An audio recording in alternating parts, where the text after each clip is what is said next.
안녕하세요. 제가 사회 5학년 1학기 일단은 내용을 보니까 너무 어렵더라고요. 특히 용어가. 그래서 용어를 좀 재밌게 학습하면 좋겠다 싶어가지고 퀴즈 앱을 만들었는데 퀴즈만 푸는 것보다 퀴즈 풀다가 자기가 틀린 문제를 복습하면 학습 효과가 더 좋지 않을까 싶어서 이렇게 영상을 찍게 되었습니다. 유튜브 살펴보니까 여러 선생님들이 영상 올려놓으셨더라고요. 근데 제가 그걸 함부로 쓸 수가 없어서 이렇게 찍게 되었습니다.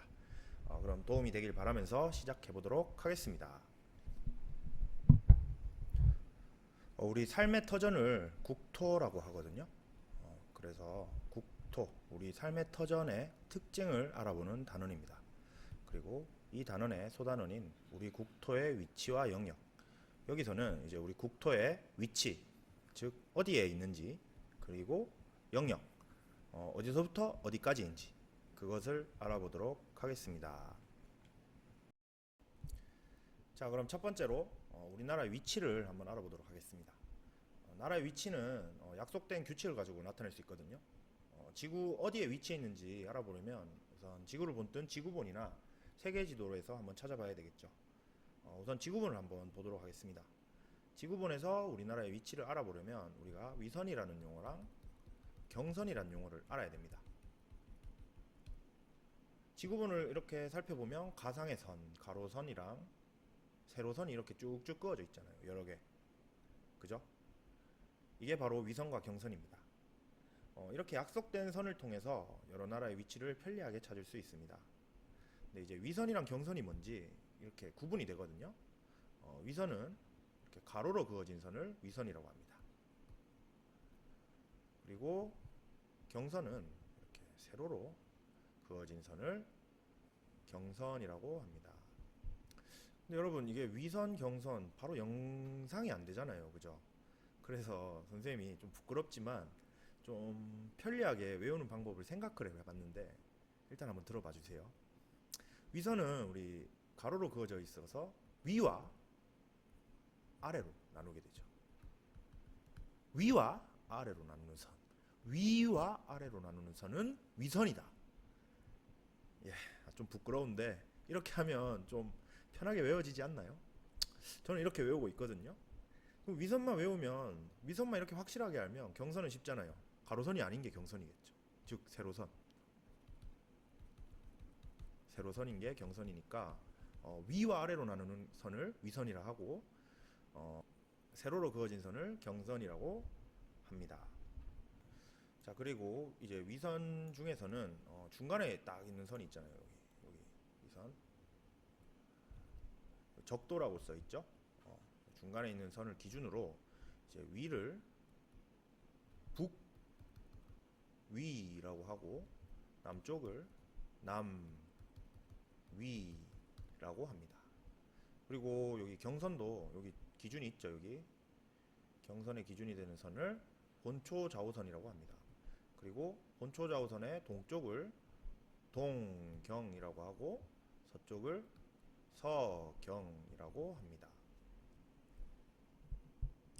그리고 지금 선이 여러 개 이렇게 있었잖아요. 여러 개로 나눠진 이유를 알기 위해서는 위도와 경도를 알아야 되거든요. 중간에 있는 가로선이 적도를 기준으로 위쪽은 북이라고 했고 남쪽은 남이라고 했잖아요. 이제 적도에서 몇 도 벌어져 있는지 이렇게 계산한 것을 위도라고 합니다. 여기 30, 60 써 있죠. 적도는 그래서 위도가 0도이고요. 중간이니까 딱 기준이니까 0도이고. 그럼 경도 혹시 감이 오나요? 우리 아까 기준이 본초 좌우선이라 했잖아요. 여기 보면 몇 도라고 돼 있어요? 0도라 돼 있죠. 자, 기준인 이 부분. 여기 경도 0도라고 합니다. 그리고 여기 이쪽은 동경 30도, 동경 60도, 동경 90도 이렇게 서쪽도 마찬가지로 이렇게 30, 60, 90 이렇게 180까지 이렇게 나눠져 있습니다. 그래서 이거를 가지고 우리나라 위치를 한번 찾아보도록 하겠습니다. 우리 이때까지 배운 거 가지고 지금 여기 보면 우리나라가 어디 있냐면 혹시 찾아봤나요? 여기 있죠. 여기를 어떻게 나타내냐? 일단 가로선 어디부터 어디까지 있는지 한번 볼게요. 여기 위도 30도선, 60도선 이 사이에 있죠. 그래서 지금 우리나라는 북이 30도에서 60도 사이에 있고, 그리고 본초 좌우선 기준으로 동쪽에 있으니까 동경 몇 도입니까? 여기 120도랑 150도. 그래서 동경 120도와 150도 사이에 있다라고 나타낼 수 있습니다. 그래서 우리나라 위치를 완전 정확하게 나타내면 우리나라는 북이 33도와 43도 사이, 그리고 동경 124도와 132도 사이에 있다고 나타낼 수 있습니다. 자, 이번에는 위도 경도 말고 다른 방식으로 방위로 한번 우리나라의 위치를 한번 나타내 보도록 할게요. 여러분, 방위는 우리 4학년 때 배웠는데 다 기억나나요? 방위표라 하죠. 방위는 이제 방향을 나타내는 건데, 보통은 이제 위쪽은 북쪽, 남쪽은 아래쪽은 남쪽, 오른쪽은 동쪽, 왼쪽은 서쪽, 이렇게 나타내죠. 네, 일단 우리나라 한번 찾아볼게요. 우리나라 여기 있잖아요, 그죠? 우리나라를 보니까 이 큰 아시아 대륙에 어느 쪽에 있어요, 지금? 동쪽에 있죠. 그래서 우리나라를 아시아 대륙의 동쪽에 있는 반도이다라고 표현을 합니다. 근데 우리가 반도라는 단어 좀 생소하죠. 그러니까 잘 들어본 적이 없죠. 반도가 뭘까? 일단 도는 우리 뭐 울릉도, 독도 여기에 붙이죠. 섬이라는 뜻이거든요. 근데 섬은 섬인데 반만 섬이다? 이게 무슨 말일까? 우리나라 지형을 한번 볼게요. 보니까 우리나라는 삼면은 바다로 둘러싸여 있는데 한쪽은 이렇게 육지로 통하고 있죠. 이렇게 우리나라처럼 한쪽은 육지로 통하고 삼면이 바다로 둘러싸인 지형을 반도 지형이라 하고, 그래서 우리나라를 이 지형적 특성에 따라서 한반도라고 부르기도 합니다. 이런 반도 지형은 특징이 있거든요. 일단 삼면이 바다로 둘러싸여 있기 때문에 해양으로 이제 뻗어나가기 좋고, 이제 철도를 이용해서 아마 대륙으로 이렇게 뻗어나갈 수 있다라고 교과서에 소개되어 있는데, 현재 철도로 이렇게 뻗어나가지는 못하고 있죠. 지금 위에 북한이 가로막고 있어서. 네, 그런 상황입니다. 그리고 우리나라에는 여기 보다시피 주변에 나라들이 있는데, 동쪽으로는 일본이 있고, 서쪽으로는 중국, 그리고 이제 위쪽 몽골이랑 러시아라는 나라가 있습니다. 요즘 러시아가 뉴스에 좀 많이 나오죠. 예, 우리 주변 나라이니만큼 관심을 좀 더 가져야 될 것 같습니다. 네, 위치 이 정도로 끝내고 이제는 영역에 대해서 한번 알아보도록 할게요. 영역은 우리 주권이 미치는 범위를 영역이라 하거든요. 그러니까 우리가 쉽게 말해서 우리 마음대로 할 수 있는, 우리나라에서 마음대로 할 수 있는 그런 범위를 영역이라고 하는데, 우리 보통 우리가 살고 있는 땅을 영토라고 합니다. 그리고 바다도 영역이 지정돼 있거든요. 바다는 이렇게 영토로부터 12해리 떨어진 곳까지를 영해라고 하고, 그 다음에 이 영토와 영해의 하늘을 영공이라고 합니다. 그래서 이 세 개를 합친 걸 이제 영역이라고 하고, 이 영역은 우리 주권이 미치는 범위라고 했잖아요. 그래서 다른 나라가 함부로 들어올 수 없는 곳입니다. 그래서 영역을 이렇게 정의해 봤는데, 이제 우리나라 지도를 보면서 영역에 대해서 한번 자세하게 한번 알아보도록 하겠습니다. 일단 우리 땅, 여기 땅 뭐라고 한다 했죠? 한반도랑 제주도, 큰 제주도까지 여기를 영토라고 한다고 했죠. 네. 그리고 이 영토로부터 12해리, 약 22km 떨어진 곳까지를 우리가 영해라고 했습니다. 근데 요 동해 쪽은 영토에서 12L이 떨어진 곳까지 영해. 알겠는데 서해 보니까 딱 봐도 차이가 많이 나죠. 서해가 더 넓어 보여요. 이건 왜 그런 것 같아요? 예, 여기 서해랑 남해 쪽은 섬이 되게 많아요. 그래서 이 가장자리의 섬에 있는 섬끼리 이렇게 선으로 이어서 거기서부터 이제 12L까지를 영해라고 하고 영해에 포함시킵니다. 네. 근데 또 특이한 지형이 또 있죠. 네, 울릉도 쪽 여기는 이렇게 포함됐으면 좋았을 텐데 근데 이건 좀 너무 양심 없죠. 좀 떨어져 있잖아요, 그죠?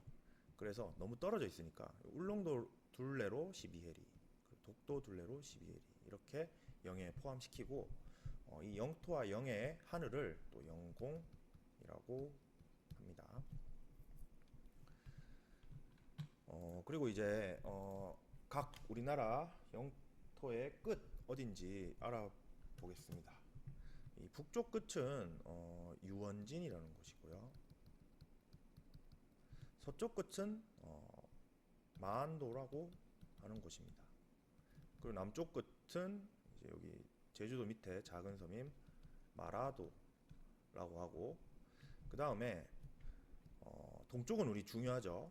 예, 지금 일본이랑 영토 분쟁을 하고 있는 독도, 여기가 동쪽 끝입니다. 그 책에 이제 국토를 사랑하는 마음을 표현해 봅시다라는 주제로 두 가지를 이렇게 소개하고 있는데, 여기가 이제 우리나라랑 북한을 경계를 짓는 휴전선이거든요. 이 휴전선에서 남과 북에 이제 2km씩 떨어진 곳을 비무장지대라고 합니다. 비무장지대. 여기는 이제 군인이나 무기를 원칙적으로 배치하지 않기로 한 곳이에요. 여기 이제 민간인도 못 들어가고 일반 사람들은 못 들어가요. 그러다 보니까 여러분, 환경을 파괴하는 건 주로 누구예요? 인간이죠. 인간의 발길이 닿지 않다 보니까 생태계가 진짜 잘 보존돼 있다고 하더라고요. 그래서 아마 통일을 하면 관광지로 개발되지 않을까 그런 생각을 합니다. 그리고 또 우리나라의 국토를 사랑하는 마음을 가질 때 정말 중요한 곳이 한 군데 있죠. 바로 독도입니다. 독도는 아까 이야기했듯이 우리나라 국토의 동쪽 끝에 위치하고 있죠. 여기는 실제로 요 근처에 자원도 아주 풍부하고 우리나라를 지키는데 아주 중요한 장소이기도 합니다. 이런 우리 국토를 사랑하는 마음을 어떻게 표현해야 될까요? 우리가 뭐 국토를 사랑한다고 해서 뭐 돈을 뭐 500억씩 내거나 뭐 그렇게 할 수는 없잖아요, 그죠? 그래서 우리가 할 수 있는 방법을 책에 소개하고 있는데, 일단 우리는 국토 사랑 신문 만들기, 그리고 캠페인 활동하기,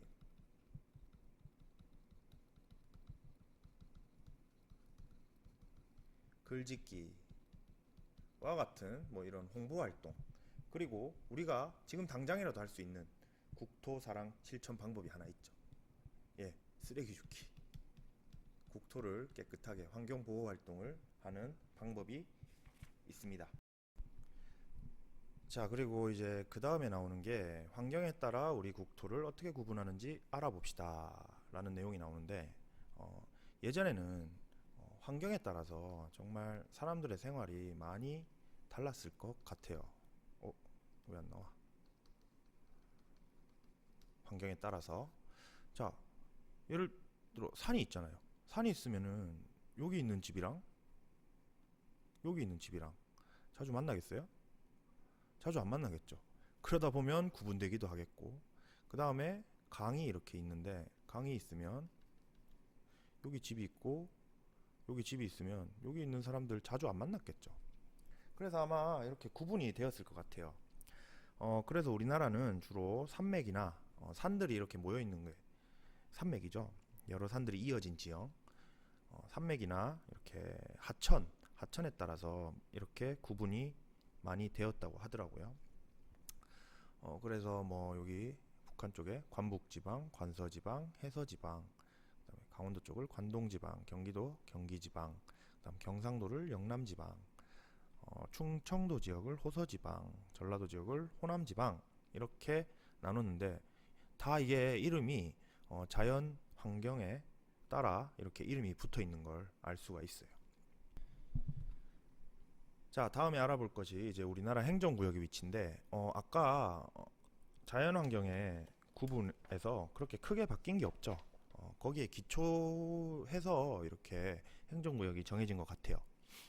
여기 보면 이제 뭐 가장 북쪽에 함경북도, 그 옆에 함경남도, 평안북도, 평안남도, 황해도, 그 다음에 강원도, 경기도, 그리고 우리나라 수도인 서울, 특별시, 충청북도, 충청남도, 경상북도, 경상남도, 전라북도, 전라남도, 그 외에 광역시랑 세종특별자치시, 그리고 제주특별자치도, 그리고 중요한 울릉도와 독도 이렇게 나눠진 것을 확인할 수가 있습니다.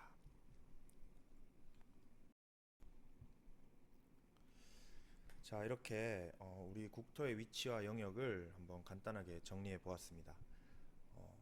선생님도 요 용어가 되게 어렵더라고요. 공부 열심히 했으면 좋겠고 끝까지 봐주셔서 감사합니다.